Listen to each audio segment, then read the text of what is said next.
तीसरा भाग शुरू करने जा रहे हैं। वीडियो को शुरू करने से पहले आइए देखते हैं कि आज हम कौन-कौन सी चीज़ों के बारे में पढ़ने वाले हैं। इस वीडियो में सबसे पहले हम पढ़ेंगे धातुकरण का वैद्युत रसायन सिद्धांत, उसके बाद हम बात करेंगे ऑक्सीकरण अपचयन की और आखिरी में हम पढ़ेंगे शोधन। तो आइए शुरू करते हैं धातुकर्म का वैद्युत रसायन सिद्धांत।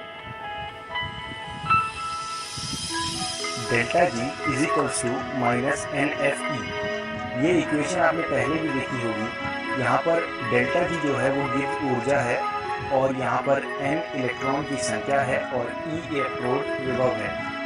उस रिडॉक्स अभिक्रिया का जो तंत्र में हो रही है, मतलब जो सिस्टम में जो भी रिडॉक्स रिएक्शन हो रही होगी, ये उसका इलेक्ट्रोड विभव या फिर इलेक्ट्रोड पोटेंशियल है।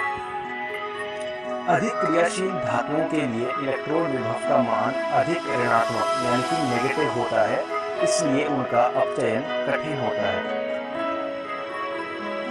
अभी आपके सामने एक चित्र आया होगा जिसमें गलित Al2O3 प्लस Na3AlF6 यानी कि मॉल्टन Al2O3 प्लस Na3AlF6 इसका मिक्सचर मौजूद है और इसके ऊपर एक कॉपर क्लैंप लगा हुआ है जिसमें ग्रेफाइट का एनोड है। तो ये जो एक आप चित्र देख रहे हैं अपने सामने, इसमें जो ग्रेफाइट है वो एनोड की तरह काम कर रहा है और जो कार्बन की परत है वो कैथोड की तरह काम कर रही है।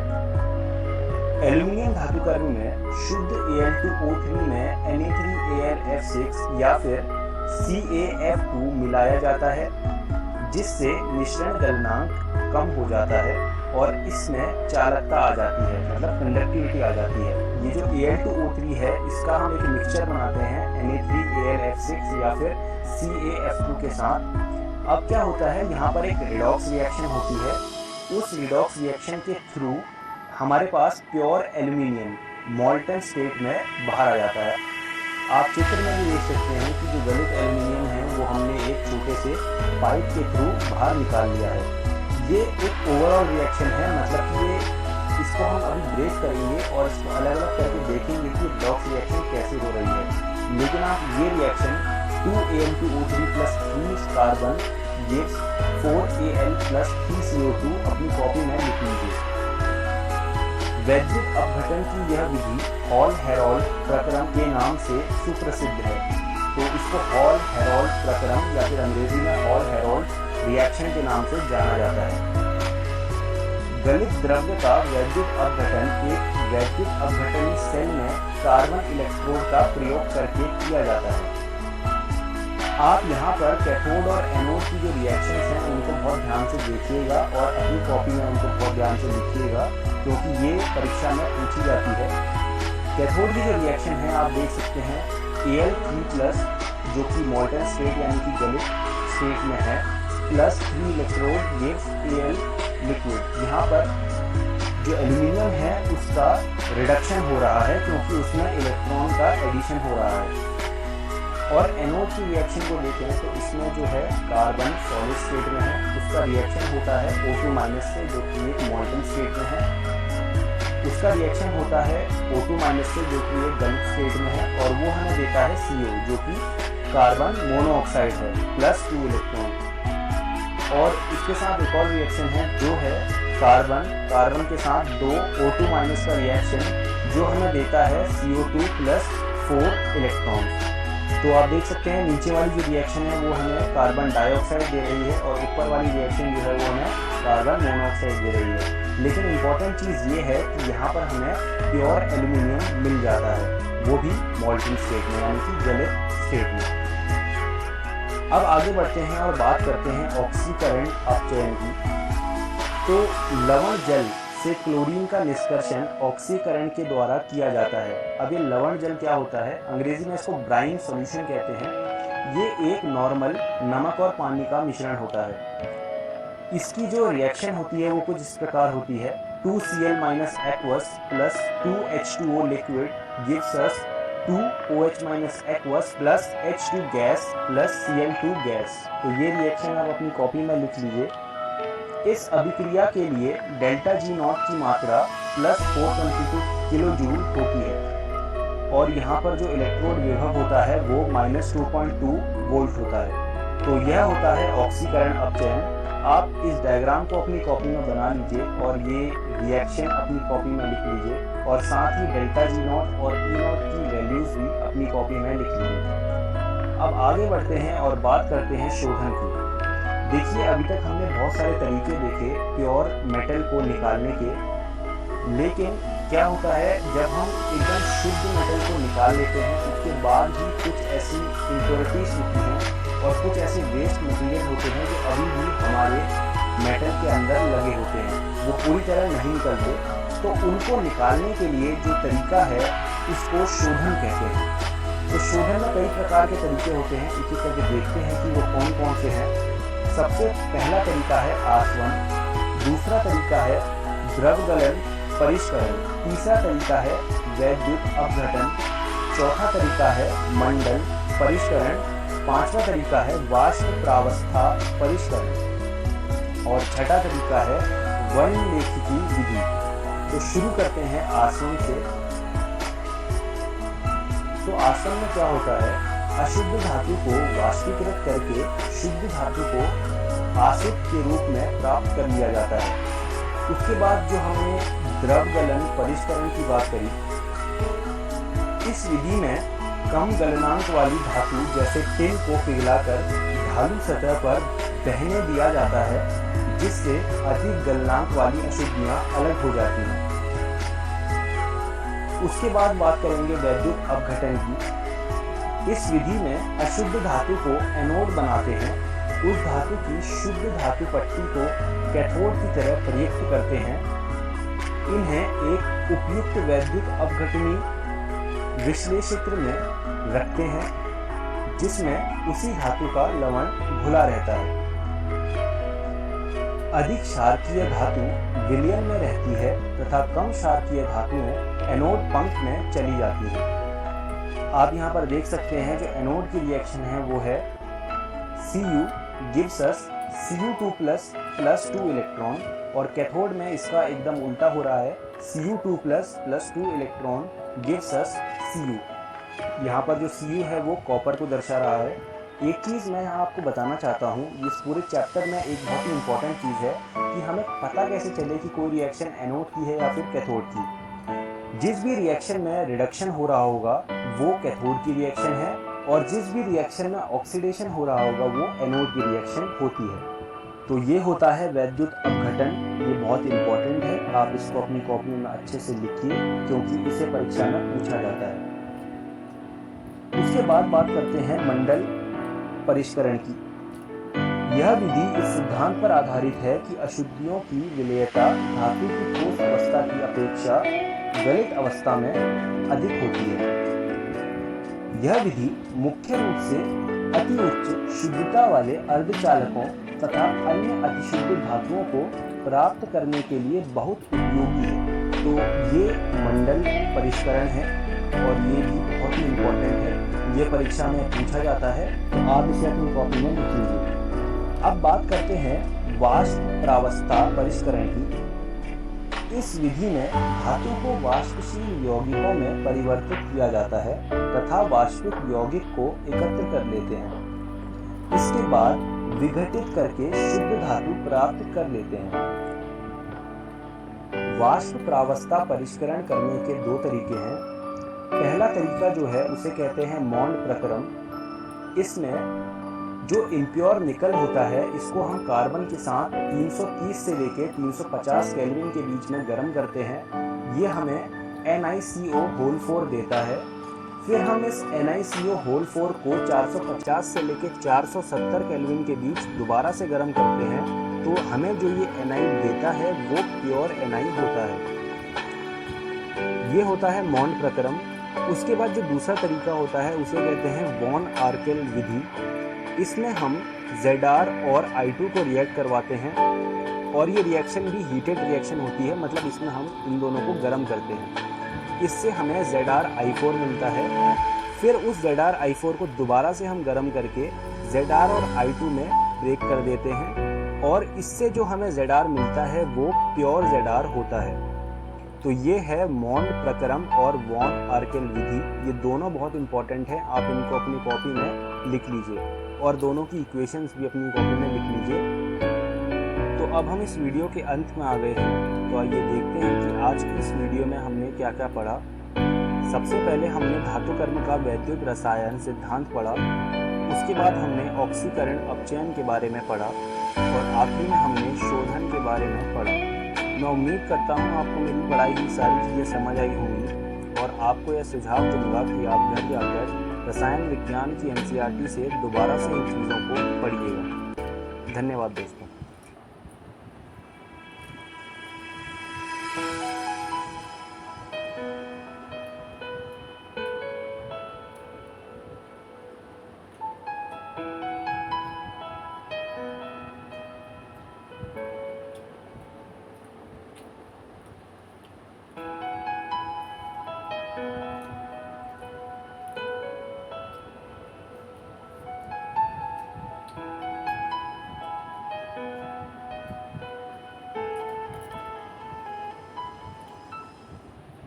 हेलो दोस्तों, भौतिकी की इस कक्षा में आप सभी का स्वागत है।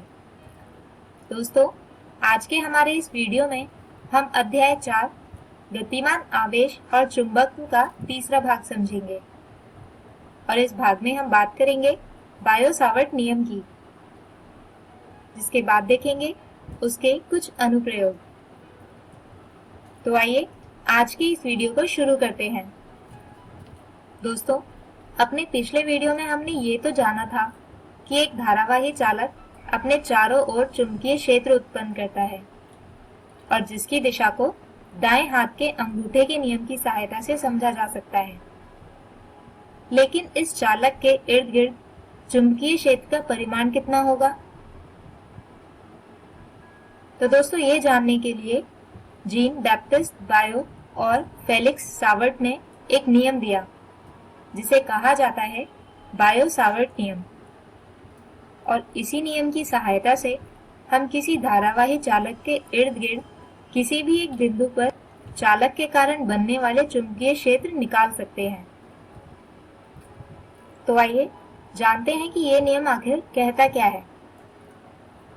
तो दोस्तों, इस नियम के अनुसार चालक के इर्द गिर्द किसी भी एक बिंदु पर चालक में प्रवाहित होने वाली धारा के कारण बनने वाले चुंबकीय क्षेत्र विद्युत धारा के आनुपातिक होता है, यानी कि dB आनुपातिक है I के।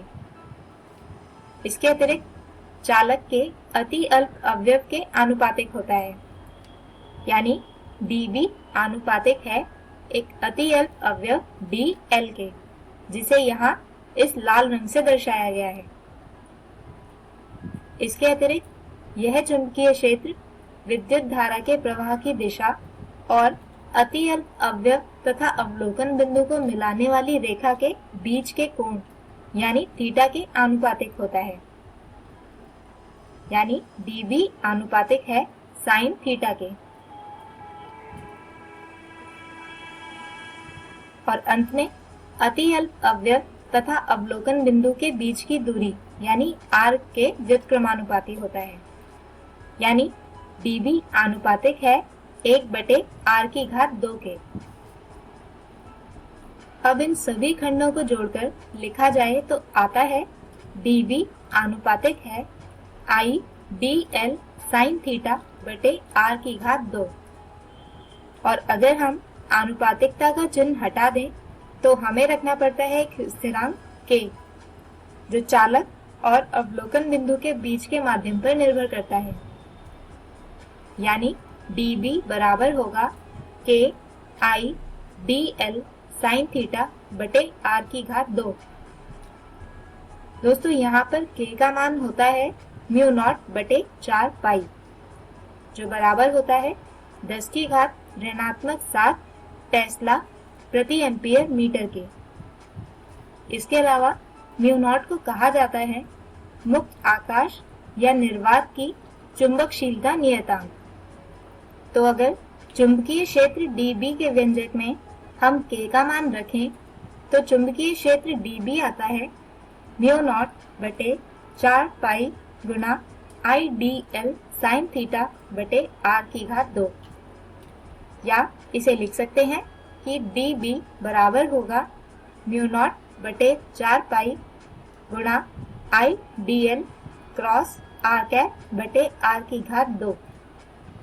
तो कुल चुंबकीय क्षेत्र B निकालने के लिए हम dB को संकलित करेंगे, यानी B बराबर होगा म्यू नॉट बटे 4 pi integration I D L cross R बटे आर की घात 2। आइए अब समझते हैं बायो सावर्ट नियम के कुछ अनुप्रयोग, यानी कि इस नियम की सहायता से ज्ञात करते हैं चुंबकीय क्षेत्र। सबसे पहले किसी एक वृत्ताकार पाश के केंद्र पर। तो दोस्तों यहाँ आप इस चित्र में देख सकते हैं कि एक वृत्ताकार पाश जिसका केंद्र O है और जिसकी त्रिज्या है a। इस पाश में एक विद्युत धारा I बाईं से दाईं ओर प्रवाहित होती है। तो इस पाश पर एक छोटे से अवयव dl की वजह से केंद्र पर बनने वाला चुंबकीय क्षेत्र होगा dB। अब अगर इस छोटे से अवयव के लिए हम ध्यान दें तो हम देखेंगे कि त्रिज्या सदिश जो परासी है और dl सदिश जो पाश के किसी भी बिंदु पर एक तिर्यक की दिशा में होगा, और ये दोनों ही सदिश यानी कि dl और r एक दूसरे के लंबवत होंगे, यानी कि dl क्रॉस r बराबर होगा dl के। इसका मतलब dB आएगा म्यू नॉट बटे 4 पाई आई डी एल बटे a की घात 2। अब अगर पूरे पाश की वजह से केंद्र पर बनने वाला चुंबकीय क्षेत्र निकालने के लिए हमें इस व्यंजक को पूरे वृत्त के लिए संकलित करना होगा, यानी कि B बराबर होगा इंटीग्रेशन म्यू नॉट बटे 4 पाई आई डी एल बटे a की घात 2, और यहाँ पर बचेगा म्यू नॉट बटे 4 पाई आई बटे a की घात 2 इंटीग्रेशन dl। तो दोस्तों यहाँ पर dl को संकलित कर प्राप्त होगी वृत्त की परिधि, यानी कि B आएगा म्यू नॉट बटे 4 पाई आई बटे a की घात 2 गुणा 2 पाई a, जिसे हल करने पर B आता है म्यू नॉट आई बटे 2a। आइए अब दूसरा अनुप्रयोग देखते हैं, जिसमें हमें किसी विद्युत धारावाही वृत्ताकार पाश के अक्ष पर चुंबकीय क्षेत्र निकालना है।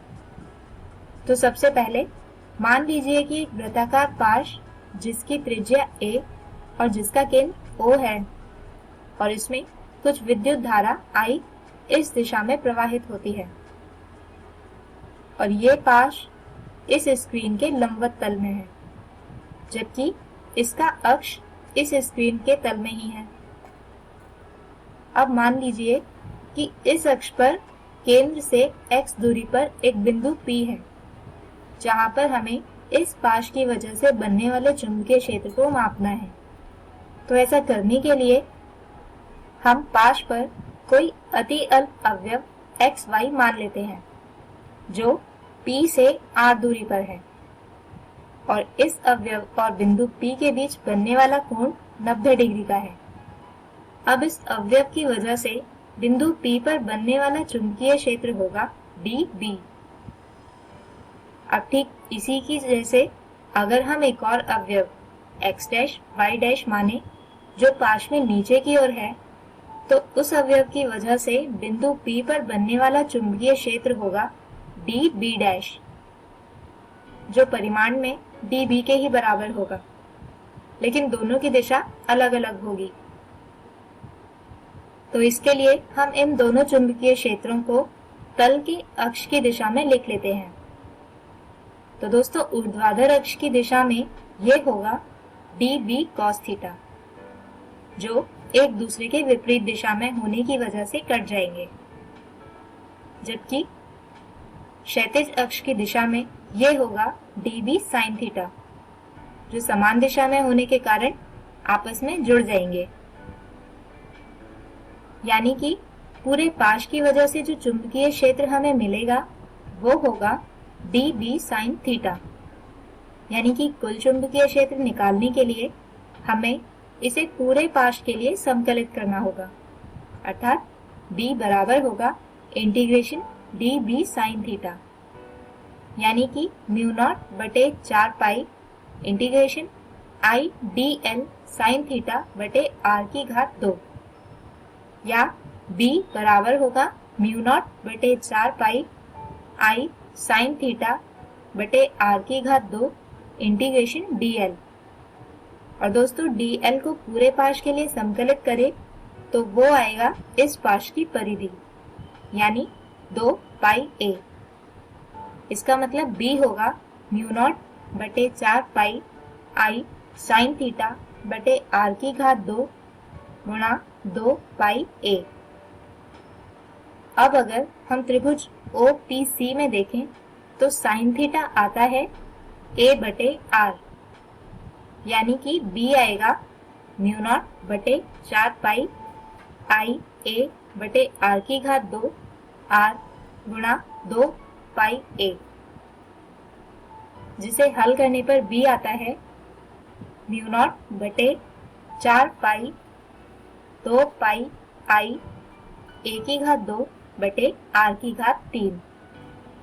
और दोस्तों पाइथागोरस प्रमेय की सहायता से r को हम लिख सकते हैं ब्रैकेट a की घात 2 जमा x की घात 2 की घात 1 बटे 2, जिसे ऊपर वाले समीकरण में रखने पर B आता है म्यू नॉट बटे 4 पाई 2 पाई I a की घात 2 बटे a की घात 2 जमा x की घात 2 की घात 3 बटे 2। आइए दोस्तों अब आज ही के विषयों पर आधारित एक उदाहरण देखते हैं। प्रश्न है 8 सेंटीमीटर त्रिज्या का एक वृत्ताकार पाश क्षैतिज तल में है। 2 एम्पीयर की विद्युत धारा इसके माध्यम से बहती है। विद्युत धारा के कारण पाश के केंद्र में चुंबकीय क्षेत्र का परिमाण ज्ञात करें। तो जैसा कि हमें प्रश्न में दिया गया है कि हमें एक वृत्ताकार पाश के केंद्र पर बनने वाला चुंबकीय क्षेत्र निकालना है, जिसके लिए हमें दिया हुआ है कि विद्युत धारा I है 2 एम्पीयर और त्रिज्या A है 8 सेंटीमीटर, यानी 0.08 मीटर। अब जैसा कि हम जानते हैं कि केंद्र पर बनने वाला चुंबकीय क्षेत्र होता है B बराबर म्यू नॉट बटे 4 पाई I बटे a की घात 2 ब्रैकेट 2 पाई a, जहाँ पर म्यू नॉट बटे 4 पाई बराबर है 10 की घात ऋणात्मक 7 टेस्ला प्रति एम्पीयर मीटर के। अब इस व्यंजक में सभी राशियों का मान रखने और इसे हल करने पर B आता है 1.57 गुणा 10 की घात ऋणात्मक 4 टेस्ला। तो दोस्तों हम उम्मीद करते हैं कि आपको आज का ये वीडियो समझ आया होगा। हमारे आज के इस वीडियो में हमने समझा बायो-सावर्ट नियम और इसके बाद देखे बायो-सावर्ट नियम के अनुप्रयोग, जिसमें हमने प्राप्त किया एक वृत्तीय या वृत्ताकार लूप के केंद्र में चुंबकीय क्षेत्र और इसके बाद पाश के अक्ष पर किसी एक बिंदु पर चुंबकीय क्षेत्र। हमारे अगले वीडियो में हम बात करेंगे कुछ और विषयों की, जो हैं एम्पीयर परिपथीय नियम, इसके अलावा परिनालिका और टॉरॉइड की। तब तक के लिए गुड बाय।